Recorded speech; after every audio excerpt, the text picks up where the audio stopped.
podcast.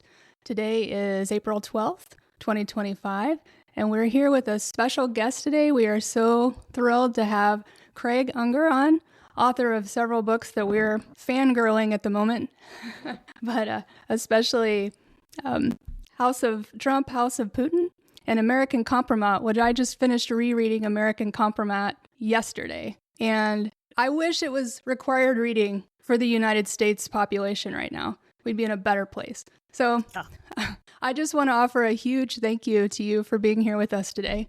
And thank you so much for your work. My goodness, it's an incredible body of work, and we're all better off for having read it. Thank you very much. It's great to be here. Okay, Craig. So let's start out by, you have been a journalist following the Republican Party, basically, for how many years? Well, I've been a journalist for over 50 years, but the last 20 or so, I've done 6 books on the Republican Party's assault on democracy. So a lot of what we're seeing now, I see as part of a continuum that started long, long ago. Yeah. Well, we were talking, no one reads books anymore, and we're all getting information from millions of different people. So it's hard to pick out reality at this point. Okay, so. And I noticed that you really have a gift for, this is such a broad-based issue. You know, you have multiple areas of, like you say, that areas that have been evolving through decades, and you managed to bring it all together in a concise way that people can understand. Well, thank you. I hope so. I mean, I try to write about the unseen ways power really works. And, you know, what you see on TV or whatever, it's theater. It's a performance. Right. If someone's giving a press conference, that doesn't tell you what's going on behind the scenes. And I go back really as far as 1968 when I see the Republican Party almost has reconsolidated itself as the Confederate States of America 2.0 in a way, because during the Johnson administration, you had the Civil Rights Act of 1964, the Voting Rights Act, and all the sort of right-wing racists in the Democratic Party flipped and became Republican. And from then on, if you look at the electoral map, red and blue, the red states sure look a lot like the Confederate States of America. And that's what we've been fighting with really almost since then. And Donald Trump brings it all out in the open. It used to be much more discreet, but he's much more overt, much more vulgar. And he says things like, Russia, if you can hear me, give me those emails. It's almost as if he's showing how traitorous they can be. Yes, and that is the disconnect that I see with people, because obviously we are in a very red state here. We've been under GOP control for 20 years, Lisa? Yeah. And they keep voting. We keep voting for it. And I'm like, guys, do you like this? Is this fun for you? Oh, apparently you like it. Okay. But they don't believe that no matter how much information you give them, they're like, you're a conspiracy theorist. When I say he is well, actually, Craig, why don't you talk about the difference between a Russian asset and a Russian agent for us? Right. I mean, I've done 2 books on Trump, Russia, and I think they show pretty conclusively that Donald Trump is a Russian asset. It is important, as you say, to distinguish between an agent and an asset in the intelligence world. An intelligence agent is an employee. He or she knows they're employed by an intelligence agent. They have specific tasks that they are asked to do. An asset is a much looser kind of relationship, and it means the person may or may not even know he or she is an asset, but they have a friendly relationship that goes 2 ways. And it started out with Trump way back in 1980. It's hard to believe that's 45 years ago. That's crazy.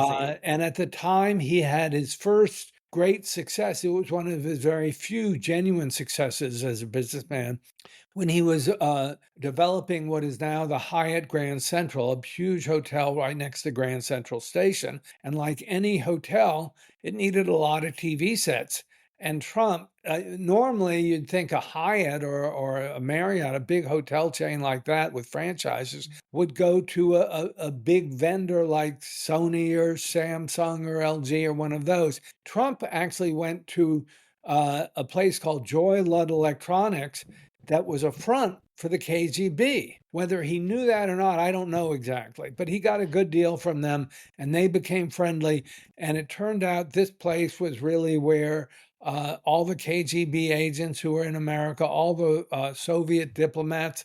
This was the time of the Soviet Union, the height of the Cold War, but they bought it from the Joy Ludd Electronics right across the street from the Flatiron Building here in New York. Yes, yes. And so then you want to talk a little bit more about how that developed into what it is now. Right. Well, this was the man who sold him the TV sets was a man named Semyon Kislin, who's still around now and has had a lot of ties with. I mean, he became enormously wealthy himself. He, in fact, is sort of a mini oligarch. He's not quite as big as Khodorkovsky or Berezovsky or Deripaska, but he has a few $100 million. He's pretty well off for a guy who came here with $3 in his pocket. And he was known, according to my sources, he was allegedly a spotter agent. That meant he had to look for people who could be either assets or agents for the KGB, and he reached out to Donald Trump in 1980, and that sort of opened the door. What happened next was there were other Soviet agents in New York, and by the mid 80s, Trump was meeting with them, most famously with a man named Yuri Dubinin, who was first Soviet ambassador to the United Nations and later to the United States. And he and his daughter met with Trump. I believe it was around 1984. Trump Tower had just been built at that time, and it was gaining a lot of fame as this glitzy, gaudy monument to conspicuous consumption. It was the crown jewel in Trump's empire. He lived in there. It was his on the 68th floor of a 58-story building. That was typical Trump in that he misnumbered the elevator stories in the elevator to make it look like it was a much bigger tower than it was. It was only He can't tell 58 the truth. stories, and Can't he do put it. himself on the 68th floor of it. And in a way, it became home to a lot of members of the Russian mafia who actually lived in there. I found a total of 13 people who were said to be tied to the Russian mafia, and they lived or owned properties in Trump Tower. I mean, I should add at this point that the Russian mafia is very different from the American mafia. And in the United States, we have known, anyone who's seen The Godfather or doesn't, or Law and Order for that matter, knows that the FBI is always at war with the Italian mafia in the United States. Right. In Russia and the Soviet Union, it was quite different. And the mob there, the mafia, Russian mafia, was really an enforcement arm for their intelligence services. So the Right. Russian mafia that settled here in Brooklyn, in the Brighton Beach area of Brooklyn, when they sort of flooded in the 80s, they were really doing intelligence work for the Soviet Union and later Russia. Wow, that's incredible. And I mean, just to add the obvious, but no one seems to notice this, if they took up, if their home base was 721 Fifth Avenue, Trump Tower, which is owned by the President of the United States, does that not present a very serious national security breach? I think it does. Indeed. Well, I just have to ask, like leading up to the 2016 election, how did it feel to you to see the names like Paul Manafort, involved in his election campaign? Right. Well, I was agog. I mean, I first read about it in the New York Times, and I was my jaw dropped when they reported that it added a certain gravitas in foreign policy to the Trump campaign. Anyone who had covered Paul Manafort knew him for 30 years as a guy who would represent any tyrant in the world who would pay him. And he was known sort of as the torturer's lobbyist. A friend of mine wrote a wonderful story in Spy magazine back in the 90s, more than 30 years ago, that really was very prescient and showed Manafort for what he was. And he ended up getting over $75 million for his lobbying firm from Vladimir Putin. So he was basically in Putin's pocket. And when he started on Trump's presidential campaign, that meant Trump was very much in Putin's pocket from that moment on. Right. And you know what this reminds me of? I feel like it's like the before Bitcoin happened. Like it's crypto, except they did it kind of in different ways. And now they have crypto, so they can just launder all the money without it's easy now. We can just do it online. We can launder the money similarly, online. Real estate was a haven Easy way for money laundering. And the regulations for buying and selling apartments and real estate are very, very lax. So if you made a few $100 million in sex trafficking, you could just go to Trump Tower, and a guy named David Bogadin did exactly that in 1984. He put down $6 million in cash in 1984. That's the equivalent of close to $30 million today. And he said, I'll take 5 condos. And he did. That's how they did it back in those days. They could flip apartments and buy and sell them all the time. Each time they sold them, they in effect laundered the money. If you ask them where they got their money from, they could just say real estate. So Trump became was providing a terrific service for the Russian mafia. Yeah. And, you know, in reading American Kompromat, the pieces about Opus Dei and how, you know, Trump seems like such a transactional figure that, you know, that multiple areas can use him to get what they want. And they don't all want the same thing, but he's essentially for sale for their means to an end. And it feels like that's where the Opus Dei bit comes in. And I had no idea how much overlap there was in different administrations in that organization. That was eye-opening. Right. The whole judiciary under Trump became populated with these people. And as you say, it did start long before he really became a major political figure. If you followed Leonard Leo and a lot of people who are in Opus Dei or affiliated with ultra right-wing Catholic sects of one or another. Yeah. And they essentially took over the Justice Department, and Leonard Leo was responsible for getting Republican nominees into the Supreme Court. And that's exactly why Roe v. Wade was overturned, because of this. And it's had enormous impact on the judiciary. Yeah. Indeed. And of course, Leonard Leo has been in the news in the last couple of years because of his money paying with Clarence Thomas. Right. Absolutely. I mean, and he dates back that far.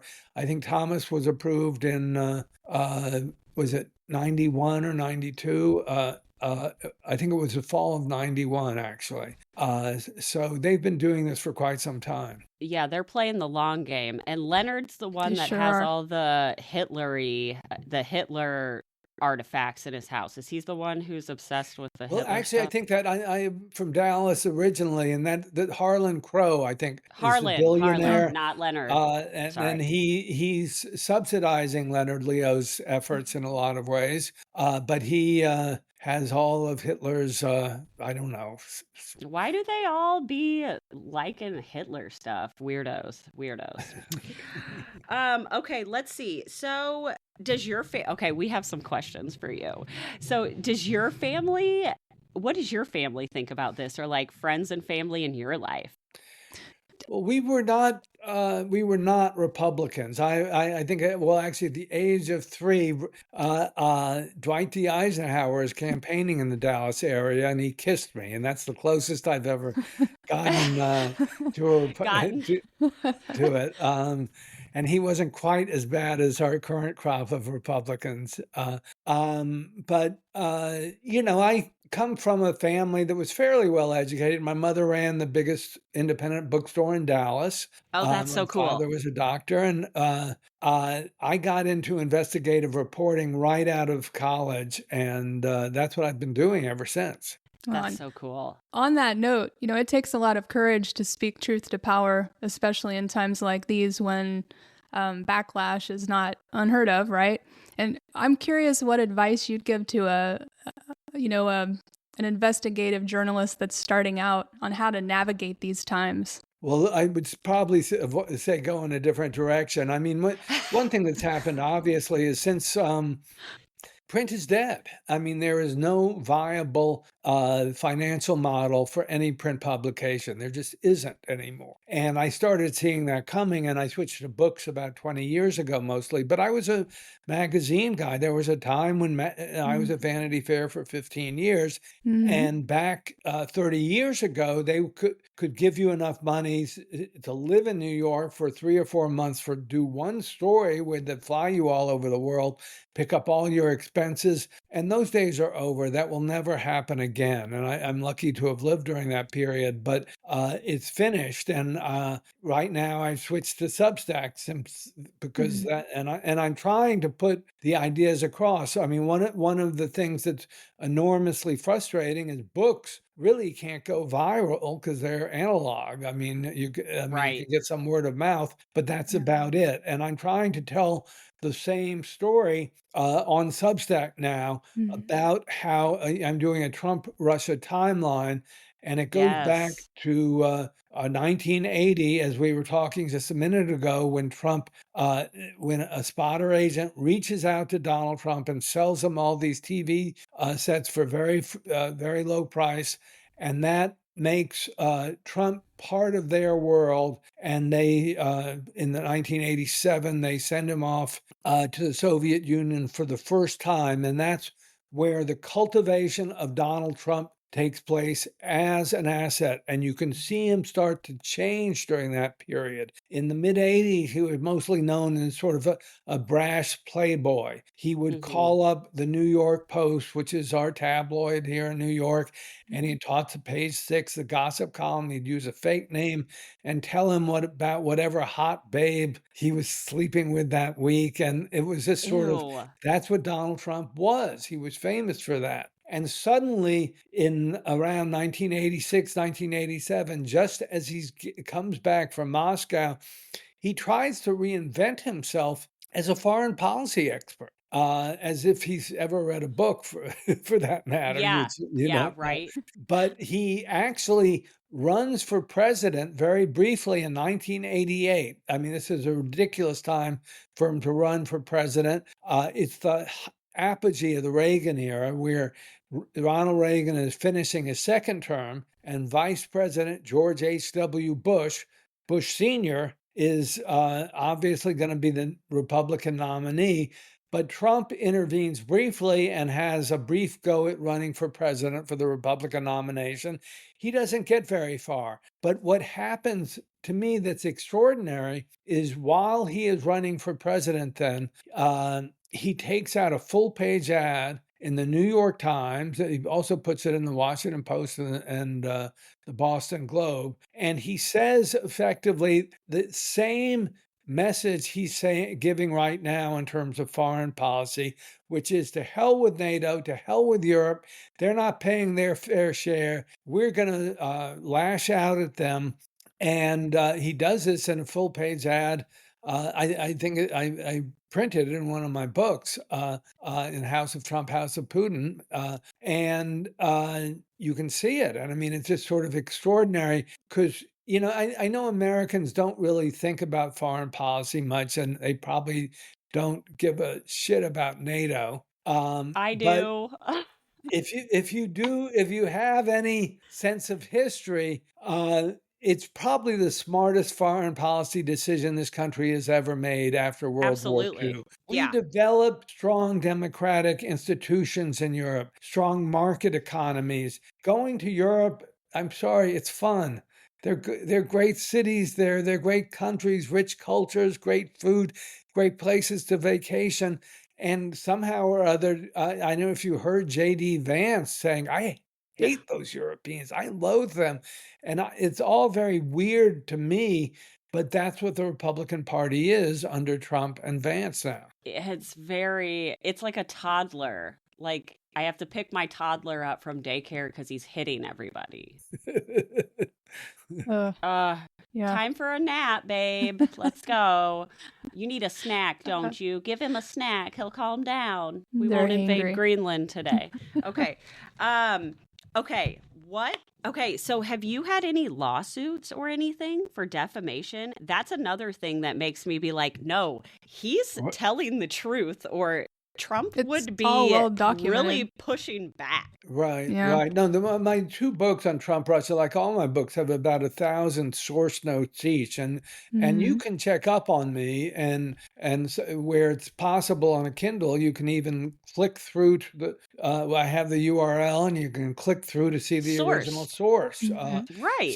So no one has sued me for this. I was sued back in the 90s over this. And as I say, I've been doing this for quite a while. And my most recent book, which is Den of Spies, is about how this happened. And I was investigating it in 1991. I was investigating the story of the 1980 presidential election. And I believe, and I've documented it in 6 books, you can go through almost every election and see all the various tricks they did to try to trick America. In 1980, what really happened was Jimmy Carter was president. He was running against Ronald Reagan. He was running for re-election. And at the time of the election, Iran had seized 52 American hostages. And the whole election became about, could Carter get the elections back? Was he strong enough? Or was he so weak we'd be humiliated by Iran? And what the Republicans did secretly, and I believe this was an act of treason, is they made a secret deal with Iran. They said, don't return the hostages. If you return the hostages, Carter will be reelected. Keep them until after the election. And in return, we will send you weapons. And they did exactly that. And I have the receipts in this book. I can show that these operatives working for the Republican Party were secretly arming the militant fundamentalists of Iran so that they would not release American hostages. And when I started writing about that in 91, I was sued, and I was put out of business for quite a few years. I won the lawsuit in the end, and it was but you know what? You got to get lawyers. You got to fight the suit for years and years. Your reputation is in tattered, and it was hard for me to get work. And I eventually recovered, but I lost my home in New York. And it was a drag. Oh my gosh! Oh, wow. Just for trying to tell the truth, and we're seeing. Gosh, you know what? And again, that's why I want to just say thank you for staying at it, because we're watching all of these legal, lawyers and attorneys, bend a knee, obey in advance, do all this, Exactly.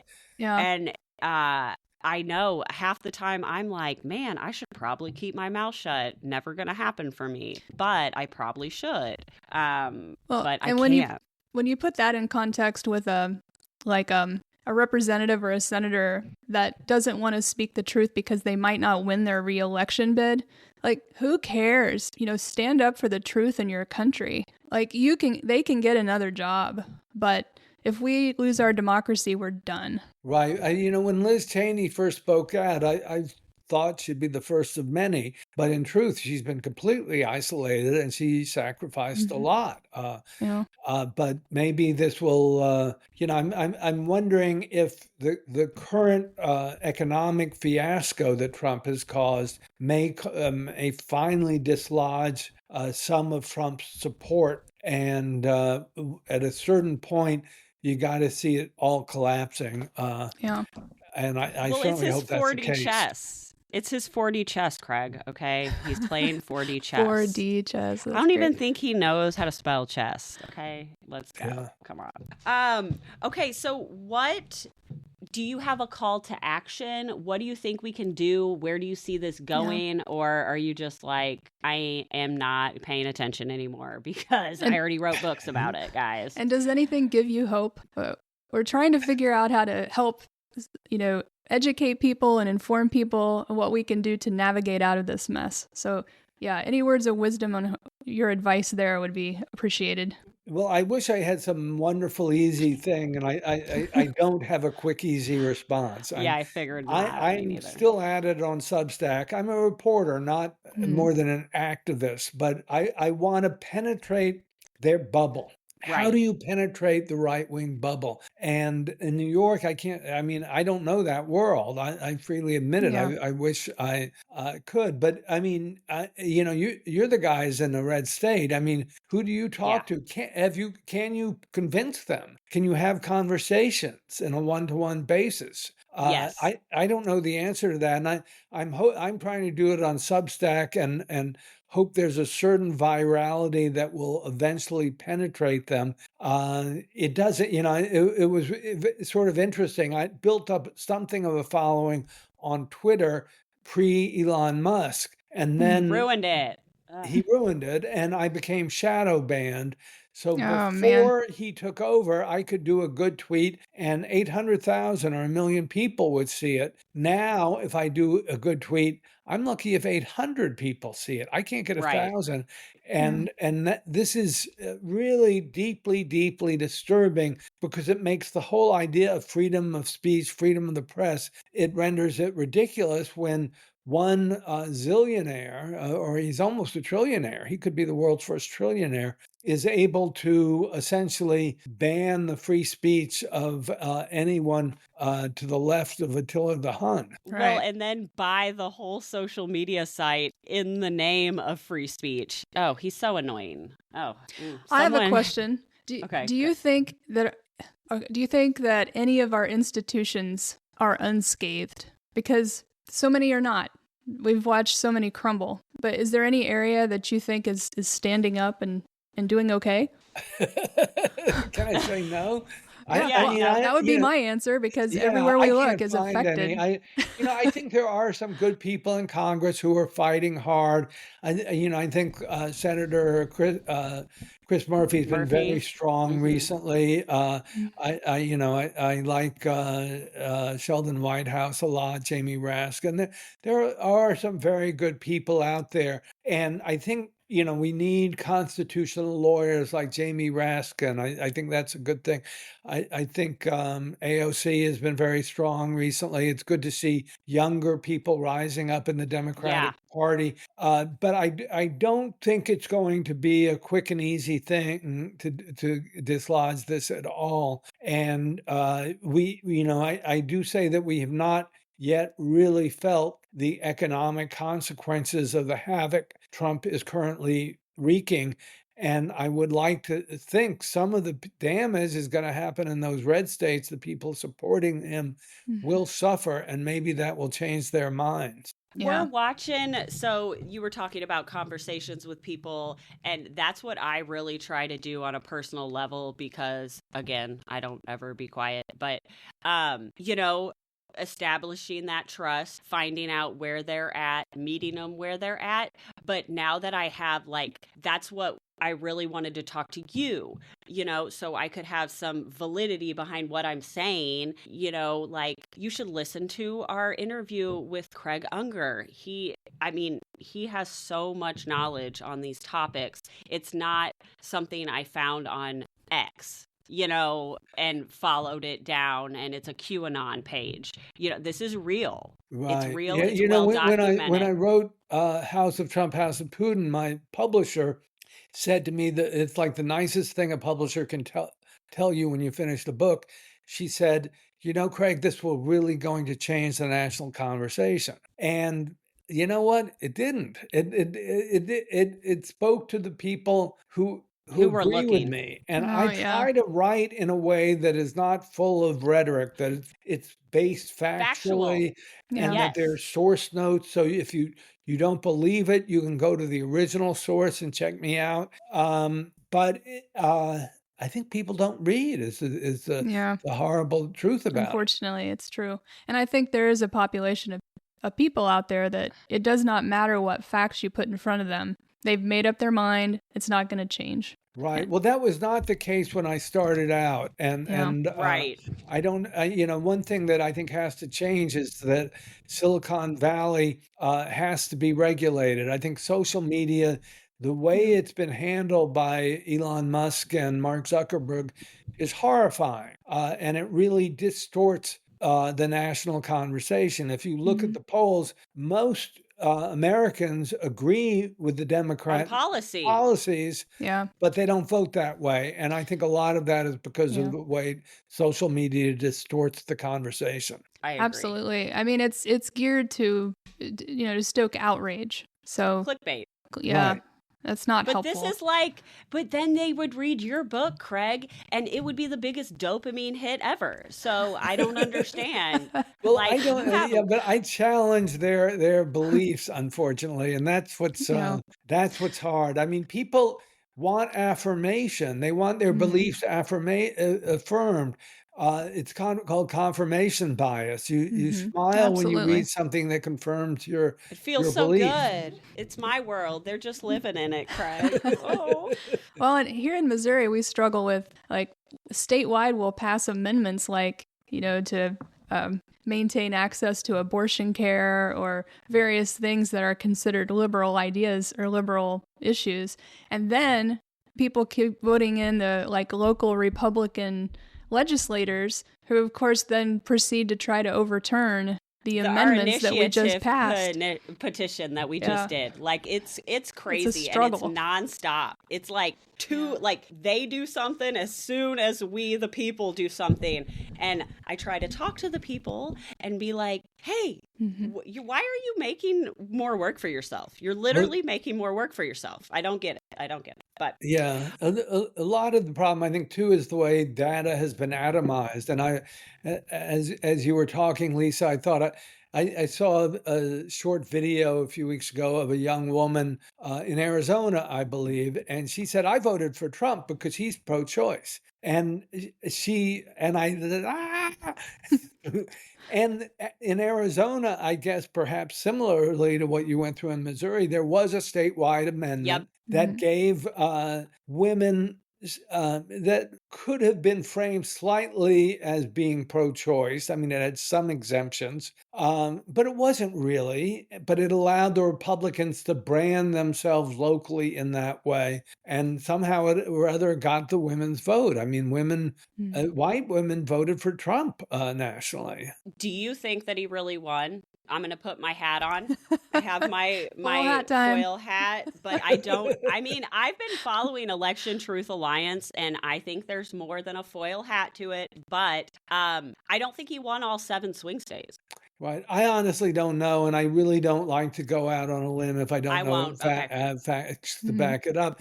I do think one of the keys in the election was Elon Musk taking over Twitter, and I think Yeah. that I mean just think of it as think of that as a $44 billion campaign contribution. That's Yep. what it was, Absolutely. and Yeah. I'm sure that made a difference. Do you think if Citizens United, do you think that would be a first good step to Ah, kind of? it should go, go, go.